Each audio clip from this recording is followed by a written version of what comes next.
गीता के ज्ञान में डूबो, श्री गीता के ज्ञान में डूबो।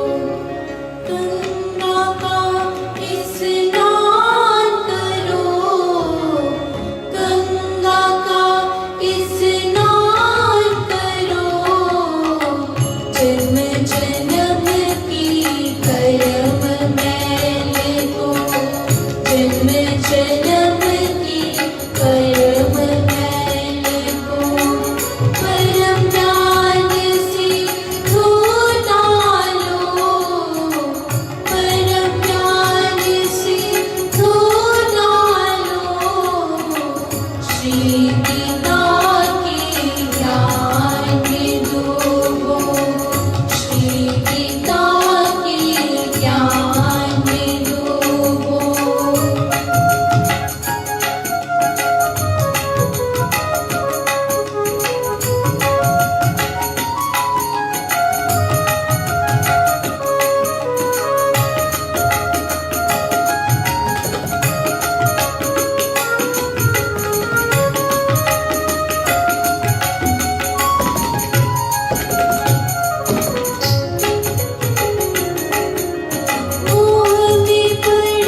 13वां अध्याय।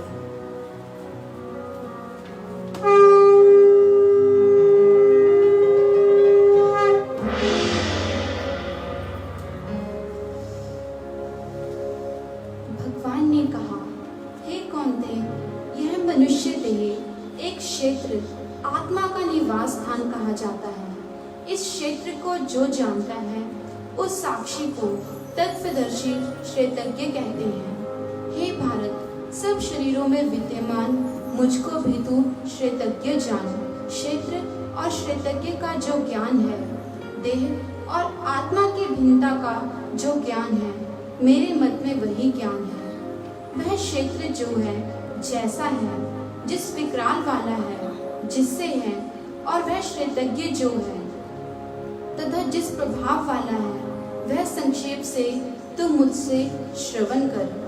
बहुधा ऋषियों ने पृथक पृथक नानाविध छंदों द्वारा, निश्चित उदाहरण और युक्ति युक्त ब्रह्म सूचक पदों द्वारा इसको गाया है। महाभूत, अहंकार, बुद्धि और इसी प्रकार कारण, शरीर, मन सहित 10 इंद्रियां और इंद्रियों के 5 विषय, इच्छा, द्वेष, सुख, दुख, सबका संघात देह, परस्पराकर्षण, चेतन शक्ति और धैर्य, यह विकारों सहित क्षेत्र संक्षेप से कहा गया है। ऊपर कहे जिन पदार्थों को और गुणों को क्षेत्र कहा है, वे आत्मा के साथ सजीव हैं, चित्त वृत्तियों के आधार हैं और शरीर में उन्हीं द्वारा आत्मा की शक्तियों का प्रकाश होता है।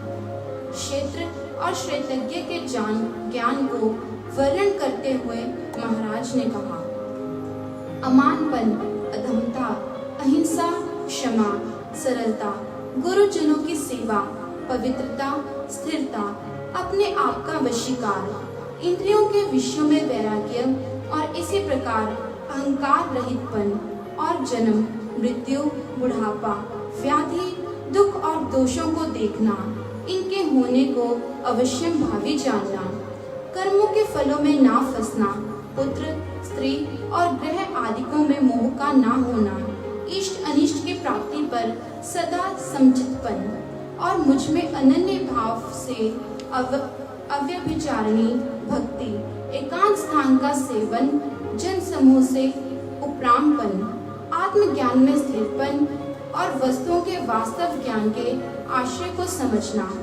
ऐसा यह ज्ञान कहा है। जो इससे विपरीत है वह अज्ञान है। इन्हीं भावों का उलट अज्ञान कहा जाता है। जो जानने योग्य है, जिसे जानकर जन मोक्ष को प्राप्त करते हैं, वह अब मैं कथन करूंगा। वह अनादि परम ब्रह्म है। वह सत असत नहीं कहा जा सकता। वह अपेक्षा रहित है। वह सब ओर से हाथ पैर वाला है, सब ओर से आँख, सिर, मुख रूप है, सब ओर से कर्णवान है और लोक में वह सब कुछ को व्याप्त करके विद्यमान है, सर्वशक्तिमान, निरपेक्ष, समर्थ और सर्वज्ञ है। उसमें सब इंद्रियों के गुणों का आभास, प्रकाश व शक्ति है, परंतु वह सब इंद्रियों से रहित है, अलिप्त है, सबका पालन करता है, प्रकृति के गुणों का भोगने वाला पालक, नियंता है। सब भूतों के भीतर बाहर वह विद्यमान है, गतिमान है और स्वरूप में स्थिर भी है। सूक्ष्म होने से अविज्ञ है, जाना नहीं जाता। वह अज्ञानियों से दूर है और आत्मदर्शियों के परम समीप है। वह सब भूतों में एक आत्मसत्ता से रहता हुआ भी बटे हुए की भांति स्थिर है, भूतों का पालक है। वह जानने योग्य है, संहारक और उत्पादक है। वह ज्योति की ज्योति है और अंधकार से ऊपर ज्ञान है। वह ज्ञ है, वह ज्ञान से प्राप्त होने योग्य है और वह मनुष्य मात्र के हृदय में विराजमान है। महाराज ने कहा, इस प्रकार मैंने संक्षेप से क्षेत्र, ज्ञान और ज्ञ बतलाया। मेरा भक्त इसको जानकर मेरे भाव को, मेरे स्वरूप को प्राप्त होता है। इसी प्रकार प्रकृति और पुरुष दोनों को तू अनादि जान। प्रकृति के कार्यों और गुणों को प्रकृति ही से उत्पन्न हुए तू समझ। कार्य कारण के कर्तापन में प्रकृति उपादान कारण कही जाती है और सुखों तथा दुखों के भोक्तापन में पुरुष आत्मा ही कारण कहा जाता है। प्रकृति में रहता हुआ पुरुष ही प्रकृति से उत्पन्न हुए गुणों को भोगता है। प्रकृति के सत्वादी गुण संयोग ही इससे शुभ अशुभ योनियों और जन्मों में जाने का कारण है। जीव प्रकृति के सत्व, रजस और तमोगुण रूपी माया में फंसकर अपने कर्मों के अनुसार जन्म जन्मांतरों में जाता है। इस देह में परम पुरुष परमात्मा भी कहा गया है। वह सबका साक्षी है, शुभ का अनुमोदक है, पालक है, भक्ति भाव की भेंट को स्वीकार करने वाला है और महेश्वर है। जो जन इस प्रकार पुरुष को और गुणों सहित प्रकृति को जानता है, वह प्रत्येक अवस्था में रहता हुआ भी फिर जन्म धारण नहीं करता। कई एक अभ्यासी ध्यान से, एकाग्र चिंतन से पुरुष और परम पुरुष के दर्शन करते हैं। कई एक अपने आत्मा से आत्मा को देखते हैं। दूसरे सांख्य योग से और अन्य कर्म योग से आत्मा को जानते हैं। दूसरे कई तो इस प्रकार स्वयं ना जानते हुए दूसरों से सुनकर ईश्वर की उपासना करते रहते हैं। श्रद्धा पूर्वक आत्म वर्णन सुनने में तत्पर वे जन भी मृत्यु को सर्वथा तरहे जाते हैं। हे भरतशर, जितना कुछ भी चराचर जीवों का समूह उत्पन्न होता है, वह क्षेत्र और क्षेत्रज्ञ के संयोग से उत्पन्न होता है। यह तो जान, सब नाशवान प्राणियों में न नाश होते हुए सम एक रस रहने वाले परमेश्वर को जो मनुष्य जानता है, वही उसको जानता है। ईश्वर को सर्वज्ञ एक रस भाव से स्थित जानता हुआ मनुष्य अपने आत्मा को हनन नहीं करता। वह अविश्वासी तथा नास्तिक कदापि नहीं बनता और इस निश्चय से परम गति को प्राप्त कर लेता है। जो ज्ञानी ऐसा समझता है कि सर्व प्रकार कर्म प्रकृति से ही किए जा रहे हैं, सृष्टि में क्रिया स्वाभाविकी है, वह आत्मा को अकर्ता जानता है। सब प्राणियों के प्रत्येक अस्तित्व को भी एक परमेश्वर में ही स्थित जानता है और उसी से हुए विश्व के विस्तार को देखता है, तो तब वह ब्रह्म को प्राप्त करता है।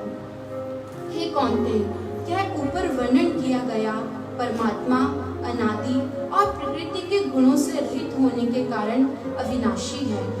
वह शरीर में देह रूप क्षेत्र में साक्षी रूप से रहता हुआ भी ना कर्म करता है और ना कर्म संस्कार से लिप्त होता है। जैसे सूक्ष्म होने से सर्वव्यापी आकाश को कोई लेप नहीं लगता, किसी वस्तु का संस्कार नहीं छूता, इसी प्रकार सर्वत्र देह मात्र में रहता हुआ परमात्मा प्राणियों के कर्मों से लिपायमान नहीं होता। जैसे एक ही सूर्य इस संपूर्ण जगत को प्रकाशित करता है, इसी प्रकार हे भारत, सब देहों को एक ही क्षेत्री साक्षी परमेश्वर जीवन ज्योति दान करता है। जो जन इस प्रकार ज्ञान की आंखों से क्षेत्र और क्षेत्रज्ञ के भेद को और जीवों के प्रकृति से मोक्ष को जानते हैं, वे परम ब्रह्म पद को पाते हैं। क्षेत्र और क्षेत्रज्ञ दो संज्ञाएं यहाँ कही गई हैं। क्षेत्र उस स्थान को कहा गया है जहां पर आत्मा का निवास है। जीव का जो देह है उसे क्षेत्र कहा गया, जहां उस देह के सब कर्मों को जानने वाला आत्मा रहता है, जो इसका साक्षी है।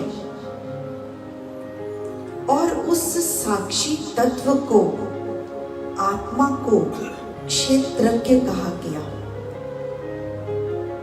देह को क्षेत्र और आत्मा को क्षेत्रज्ञ। इसी प्रकार भगवान कहते हैं कि सब शरीरों में रहने वाले मुझको भी जो हम आत्मा को परमात्मा का सनातन अंश मानते हैं, तो मुझे भी, परमात्मा को भी, जो आत्मा के रूप में देह में रह रहा है, उसे भी तू क्षेत्रज्ञ ही समझ। ये क्षेत्र जीव की देह और क्षेत्रज्ञ, उसके अंदर जो आत्मा परमात्मा का वास है, उसका जो वास्तविक ज्ञान है, देह क्या है, आत्मा क्या है, इसका जो ज्ञान है इस संसार में, वही वास्तविक ज्ञान है। उसके अतिरिक्त इस संसार में जो भी ज्ञान है, जितना मानव अपने जीवन में लेता है, ये ज्ञान यही संसार तक रह जाता है। लेकिन आत्मा परमात्मा का ज्ञान, वो ज्ञान जिसे लेकर मानव इस संसार सागर से तर जाता है। क्या हम इस भाव को समझ रहे हैं? इस संसार का मानव कितना ज्ञान इकट्ठा करता है, ऐसा जानो। एक मानव डॉक्टर बनने के लिए पढ़ाई करता है। कितने वर्ष लग जाते हैं उसे डॉक्टर बनने के लिए? पहले तो 25 साल तक वो ये ज्ञान अर्जित करता है, फिर उसके बाद भी पूरा जीवन उसे अपने विषय का ज्ञान लेना पड़ता है, इकट्ठा करना पड़ता है। कहां तक जाता है ये ज्ञान, कहां तक साथ देता है उस मानव का? केवल इस जन्म तक। ऐसा कभी सुना कि इस जन्म का जो डॉक्टर है, जो बड़े से बड़ा कोई वकील है, जज है, जो भी ऐसी बड़ी बड़ी पढ़ाइयां करते हैं, कि अगले जन्म में जाकर भी उसके ये पढ़ाई काम आ जाएगी? नहीं। तो ये यही तक का साथी है ये ज्ञान। लेकिन प्रभु कृष्ण कहते हैं, देह और आत्मा की भिन्नता का जो ज्ञान है, मेरे मत में वही ज्ञान है, जिसे लेकर मानव इस संसार सागर से तर जाता है, और ये ज्ञान जन्मों जन्मों तक उसके साथ चलता है। आगे कहते हैं, ये जो क्षेत्र है और क्षेत्रज्ञ का जो ज्ञान है, ये बहुधा ऋषियों ने, कितने ही ऋषि मुनियों, संत महात्माओं ने इस ज्ञान को नानाविध छंदों द्वारा, कितने ही उदाहरण देकर, ब्रह्म सूचक पदों द्वारा इसे गाया है, इसे समझाया है। जिन्होंने ये ज्ञान लिया है, उन्होंने दूसरों को कई प्रकार से बांटा है। क्या है ये ज्ञान? ये जो जीव का देह है, इसमें अहंकार, बुद्धि, मन सहित 10 इंद्रियां और इंद्रियों के 5 विषय, ये जो विकार सहित देह है, ये आत्मा के साथ सजीव है। जो हमारे शरीर की ये हम इंद्रियां देखते हैं, हाथ है, पांव है, आंखें हैं, कान है, ये सब आत्मा के साथ ही सजीव होती हैं। ऐसा हम देखते हैं। ये जो इंद्रियां लगी हैं शरीर में, ऐसा जानो जिस कक्ष में हम बैठे हैं, इसमें बिजली के कितने सारे उपकरण लगे हैं, कितने सारे पंखे लगे हैं, ट्यूब लगे हैं, एसी लगे हैं, बीसियों उपकरण लगे हैं। लेकिन ये कब काम करेंगे? ये पंखा कब चलता है? ये लाइट कब चल पाती है? जब इसमें पीछे से बिजली की शक्ति आती है। यही समझा रहे हैं प्रभु कृष्ण कि इस देह में जो भी ये इंद्रियां, ये तभी सजीव होती हैं जब इसे आत्मा की शक्ति मिलती है। उसके बिना इनमें अपनी कोई शक्ति नहीं रहती।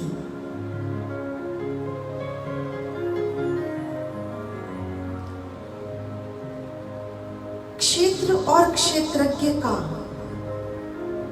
ज्ञान क्या है? इस क्षेत्र को क्या कार्य करना है, क्या कर्म करना है, और किस ज्ञान को हमें एकत्रित करना है, क्या ज्ञान लेना है, वो है आत्मा परमात्मा का ज्ञान, जो जानने योग्य है, जिसे जानकर जन मोक्ष को प्राप्त करते हैं। अब मैं वह कथन तुझसे कहूंगा। वे अनादि परम ब्रह्म है, परमात्मा अनादि है। वे सत असत नहीं कहा जा सकता। वे सब ओर से हाथ पैर वाला है, सब ओर से आंख सिर मुख रूप है, कर्णवान है, सर्वशक्तिमान है। इस लोक में जो कुछ हो रहा है, वे सबको व्याप्त करके उसमें विद्यमान है। वे इंद्रियों को शक्ति देने वाला प्रकाश है, परंतु वे सब इंद्रियों से रहित है, अलिप्त है। इंद्रियों को शक्ति तो परमात्मा दे रहा है आत्मा के रूप में, लेकिन वो शक्ति पाने के बाद जो कर्म ये इंद्रियां कर रही हैं, उन कर्मों का लेप आत्मा या परमात्मा पर नहीं लगता।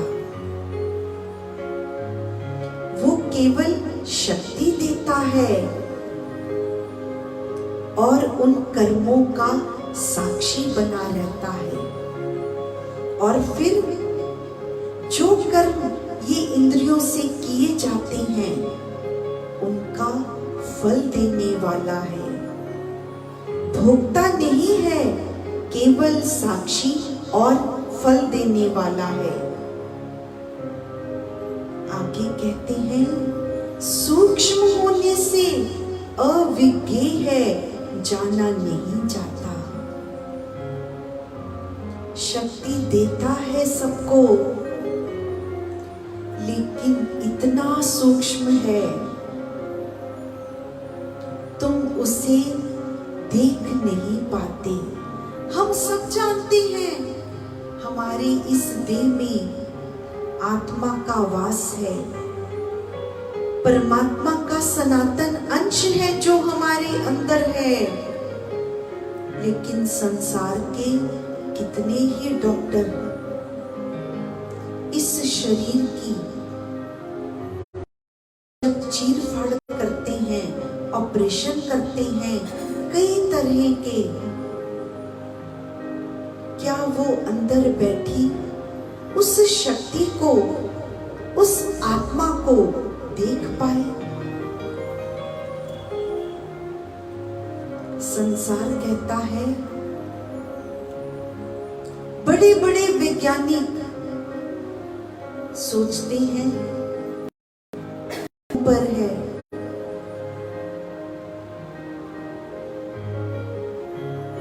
प्रभु कहते हैं इतना सूक्ष्म है कि जाना नहीं जाता, अज्ञानियों से बहुत दूर है।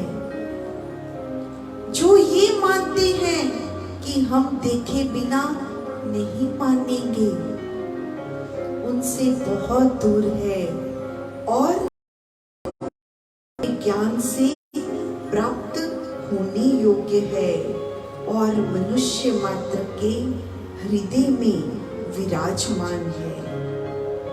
इस प्रकार प्रकृति और पुरुष दोनों को तू अनादि जान। उसको जानने का क्या साधन है? कई एक अभ्यासी ध्यान से परम पुरुष के दर्शन करते हैं। एकमात्र साधन ध्यान समाधि में जाकर तुम उस अविज्ञेय परमात्मा के अनुभव कर सकते हो। फिर ये संसार कुछ भी कहे, जिस दिन अनुभव में आ गया, कई एक अपनी आत्मा से आत्मा को देखते हैं।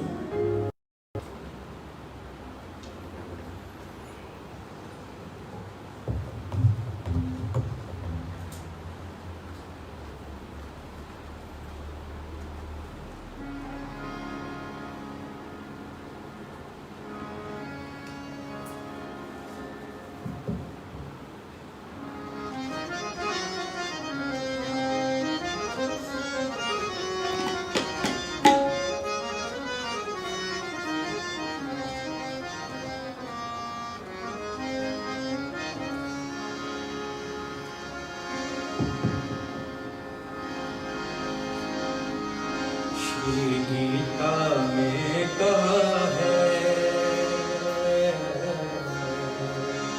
श्री गीता में कहा है, वही बाइबल में लिखा है। श्री गीता में कहा है, वही बाइबल में लिखा है। श्री गीता में कहा है, वही बाइबल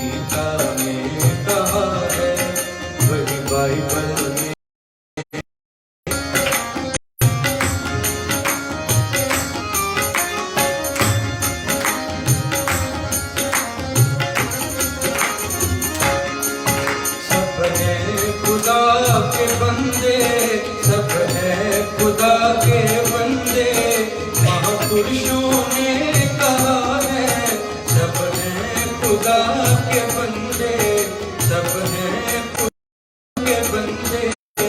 महापुरुषों ने कहा है, सब में वही रहता, सब में वही है।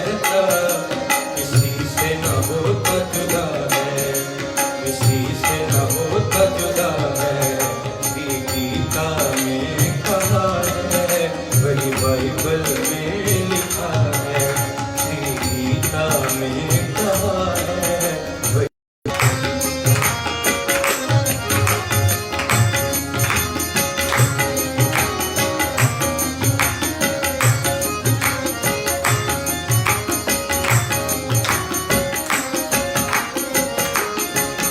कायनात उसने रचाई, कायनात उसने रचाई, धरती भी उसने सजाई। कायनात उसने रचाई, धरती भी उसने सजाई। हर फूल में महक उसकी, हर फूल में महक उसकी, हर फल में रस भर रहा है। श्री गीता में कहा है, हर पल पल में लिखा है। श्री गीता में कहा है, हर पल पल में लिखा है।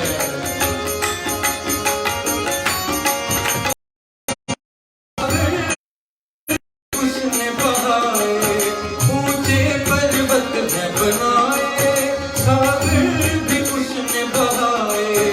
सूरज और चांद तारे, सूरज और चांद तारे, आकाश पर है सजाए, आकाश पर है सजाए।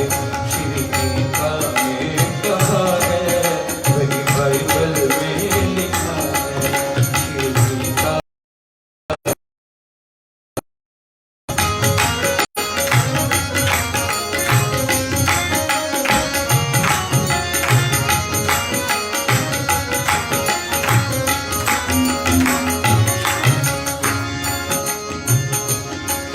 कीड़ी भी उसने बनाई, कीड़ी भी उसने बनाई। हाथी भी उसने बनाया, हाथी भी उसने बनाया। सब सांस सब संतों ने बताया। श्री गीता में कहा है, वही बाइबल में लिखा है। श्री गीता में कहा है, वही बाइबल में लिखा है।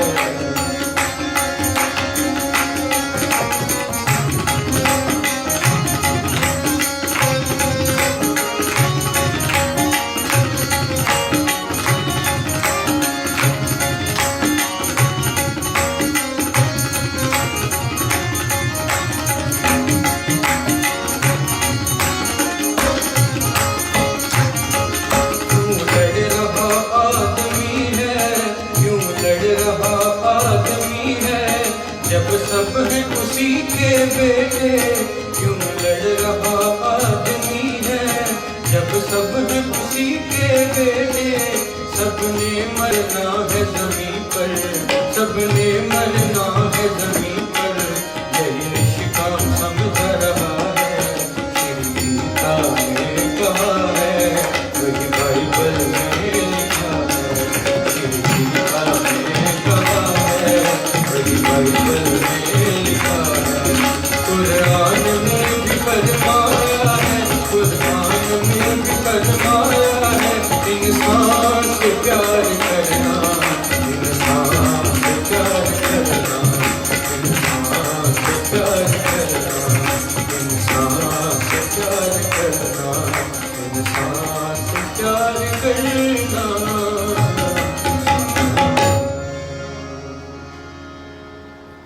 आगे चलेंगे 14वीं अध्याय का 5वां श्लोक यहाँ से पढ़ेंगे।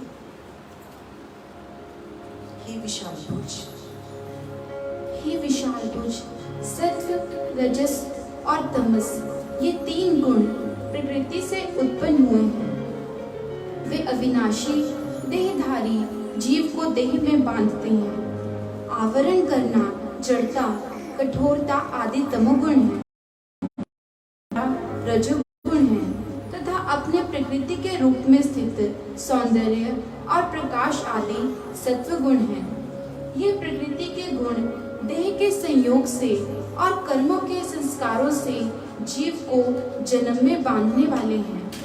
प्रकृति के गुण मनुष्य में कैसे व्यक्त होते हैं, इस विषय में महाराज ने कहा, हे निष्पाप, निर्मल होने से सत्व गुण प्रकृति का विमल उच्च कुछ अंश प्रकाशक है और रोग रहित है। इससे वह सुख और ज्ञान के संग से मनुष्य को बांधता है। सात्विकी क्रिया सुख की और ज्ञान की होती है। रजोगुण को राग रूप और तृष्णा तथा कामना से उत्पन्न होने वाला तू जान।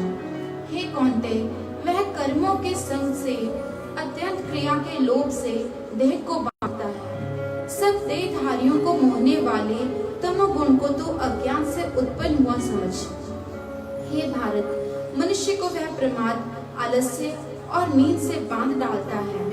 सत्वगुण मनुष्य को सुख का संग कराता है, रजोगुण कर्मों में जोड़ता है और तमोगुण तो ज्ञान को आवरण करके प्रमाद में लगाता है। रजोगुण को और तमोगुण को दबाकर हे भारत सत्वगुण प्रकट होता है। ऐसे ही सत्वगुण और तमोगुण को मंद करके गुण और रजोगुण तथा सत्वगुण को दबाकर तमोगुण प्रकट हुआ करता है। प्रकृति के संयोग से आत्मा में जो प्रकृति के विकारों में अहम भाव हो जाता है, प्रकृति के स्वभावों को जो वह अपने मानने लग जाता है और देह आदिकों में जो आत्मबुद्धि उत्पन्न हो जाती है, इससे प्रकृति के गुण आत्मा में प्रकट हो जाया करते हैं। यही सगुण अवस्था कही जाती है। गुण है गाढ़ आत्मभावना रजोगुण है और प्रकृति से भिन्न आत्मभावना सत्वगुण है। जब इस देह में सब इंद्रियों के द्वारों में प्रकाश, स्वच्छता, चेतनता उपज आती है और ज्ञान बढ़ जाता है, तब जान जाए कि सत्वगुण बढ़ा हुआ है। हे श्रेष्ठ, रजोगुण के बढ़ जाने पर लोभ, अधिक कर्म करने की प्रवृत्ति, कर्मों का आरंभ, अशांति और लालसा, ये सब उत्पन्न हो आते हैं। हे कुरुनंदन, तमोगुण बढ़ने पर अज्ञान, अकर्मण्यता, प्रमाद और इसी प्रकार मोह, ये सब उत्पन्न हो जाते हैं। जब सत्वगुण के बड़े हुए होने पर देहधारी मर जाता है, तब वह उत्तम ज्ञानों के निर्मल लोगों को पाता है, ऊंचे जन्मों में जाता है। रजोगुण की वृद्धि की अवस्था में मरकर मनुष्य कर्म करने वाले जन्मों को प्राप्त करता है और तमोगुण की वृद्धि में मरा हुआ मनुष्य अज्ञानमय जन्मों में जाता है। पुण्य कर्म का फल सात्विक और निर्मल कहते हैं। रजोगुण का फल तमोगुण की वृद्धि में स्थित मनुष्य अधोगति को जाया करते हैं। ज्ञान, विवेक, विचार, सुबुद्धि, सावधानी, सत्कर्म, कर्तव्य पालन, सेवा, परहित साधन, पुरुषार्थ, सत्संग, स्व अध्याय, उपासना, समता, संतोष आदि सात्विक भाव है। अत्यंत क्रियाशीलता, अशांति, अति लोभ, तृष्णा, प्रबल कामना, स्वार्थपरता आदि राजस भाव है। क्रोध, वैर, क्रूरता, आलस्य, प्रमाद, निरुद्दमता और अज्ञान आदि तामस भाव है। सत्वगुण की क्रिया में आत्महित, नीति न्याय, दान बलिदान, वीरता, धीरता आदि गुण अधिक होते हैं, परंतु राग द्वेष से रहित कर्तव्य बुद्धि से हुआ करते हैं। रजोगुण की क्रिया में मर्यादा को लोप करके भी लोभ और कामना आदि बढ़ जाते हैं। रजोगुण की वृद्धि में क्रिया की सीमा सत्व, रजस और तमस, ये 3 प्रकार के गुणों का वर्णन किया गया है। ये 3 गुण जिनसे मिलकर प्रकृति की रचना हुई है, इस प्रकार के ही वे गुण हैं जिनमें से कोई ना कोई गुण जीवधारी में होते हैं और यही वो गुण हैं जो जीव को प्रकृति से, इस संसार से बांध के रखते हैं, उसे बांधने वाले हैं।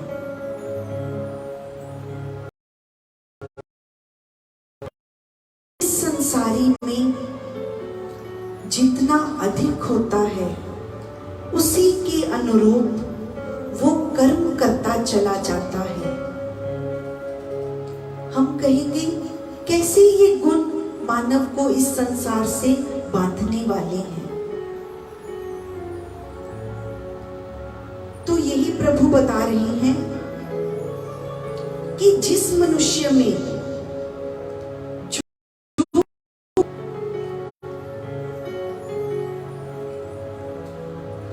ये हर मानव को जो इनकी पहचान बताई जा रही है, जो इसका ज्ञान ले रहे हैं,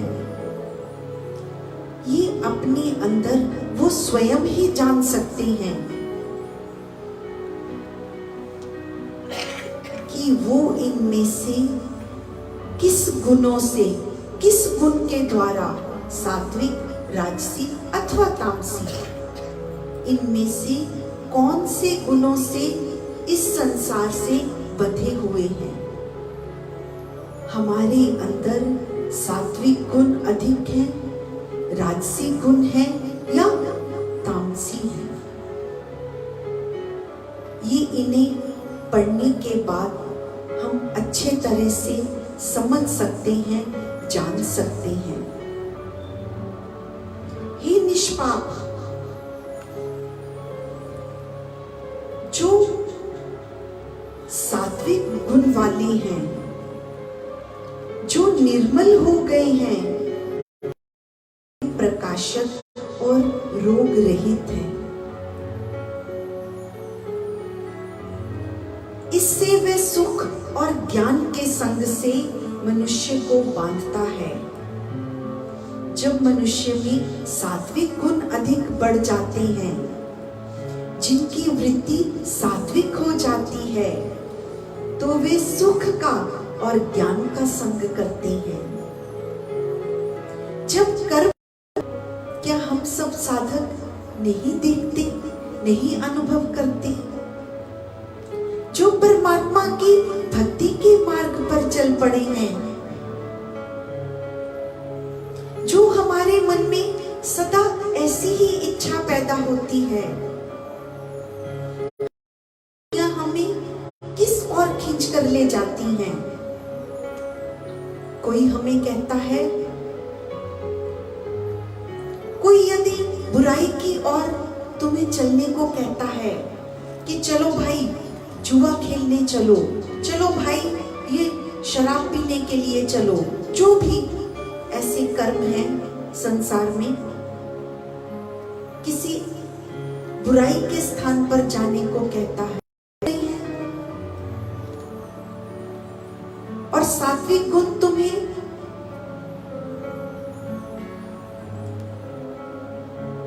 सात्विक स्थान पर ही जाने को प्रेरणा देते हैं। चलो भाई सत्संग पर चलते हैं, तुम भी चलो।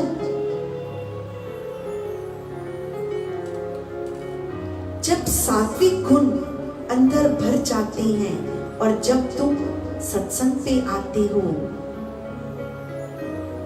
गीता ज्ञान के लिए आते हो, तो क्या लेकर जाते हो? सुख, शांति, आनंद ही तो लेकर जाते हो। यही प्रभु कृष्ण कह रहे हैं, सात्विकी क्रिया सुख की और ज्ञान की होती है। यदि रजोगुण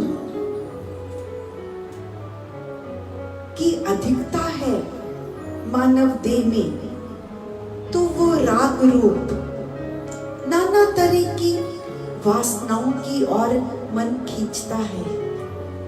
तृष्णा तथा कामना से उत्पन्न होने वाला तू जान, उसमें अत्यंत क्रिया के लोभ से देही को बांधता है। जब राजसी वृत्ति मनुष्य के अंदर बढ़ जाती है, तो अत्यंत क्रियाशीलता बढ़ जाती है। कोई धन कमाने की वृत्ति, कोई और इस तरह की वृत्तियां अत्यधिक हो जाती हैं। इतना धन आ गया और धन कमा लूं, अंधाधुंध एक ही वृत्ति मानव को भगाती रहती है, भगाती रहती है। क्यों? क्योंकि ज्ञान की कमी है। इतना मनन ही नहीं करता कि मैं ये इतना कर्म क्यों कर रहा हूं, मुझे क्या करना था और मैं क्या कर रहा हूं, क्या करने आया था और क्या किया। चिंतन मनन नहीं है जीवन में, केवल क्रियाशीलता, बस करना है, बस भागना है। और तमोगुण को तू अज्ञान से उत्पन्न हुआ समझ। हे भारत, प्रमाद, आलस, ये जो तमोगुण जब अंदर बढ़ जाएंगे तो प्रमाद, आलस्य और नींद से बांध डालते हैं। सत्वगुण मनुष्य को सुख का संग कराता, रजोगुण कर्मों में जोड़ता और तमोगुण ज्ञान को आवरण करके प्रमाद में लगाता है। कर्मों का आरंभ शांति और लालसा ये उत्पन्न हो जाते हैं और तमोगुण के बढ़ने पर अज्ञानता, अक्रमण्यता, प्रमाद और मोह सभी अपने अंदर अपनी वृत्तियों को देखते चले जाएंगे। किस श्रेणी में, इनमें तीनों में से किस श्रेणी में हम आते हैं। जब सत्वगुण के बड़े होने पर देहधारी मर जाता है तो वह उत्तम ज्ञानियों के निर्मल लोकों को पाता है। रजोगुण की वृद्धि की अवस्था में मनुष्य कर्म करने वाले जन्मों को प्राप्त करता है और तमोगुण की वृद्धि में मरा हुआ मनुष्य अज्ञानमय जन्मों को जाता है। पुण्य कर्म का फल सात्विक है, रजोगुण का फल दुख है और तमोगुण का फल अज्ञान है। इस प्रकार इस अध्याय में तीनों गुणों की सच्ची पहचान प्रभु कृष्ण बता रहे हैं। फिर ऐसा नहीं है जो हम ये देखते हैं कि हमारे में कुछ सात्विक गुण भी हैं, कुछ राजसी भी हैं, ये पहचान बताई जा रही है और कुछ तामसी भी हैं। तो यदि हम प्रयत्न करेंगे, साधना करेंगे, सिमरन करेंगे तो ऐसा नहीं है कि जो कुछ राजसी और तमोगुण हमारे अंदर विद्यमान है हम उन्हें भी सात्विकता की ओर न ले जा पाए। हमारे प्रयत्न करने पर ये संभव है। यही आज का ज्ञान है। जय श्री राम।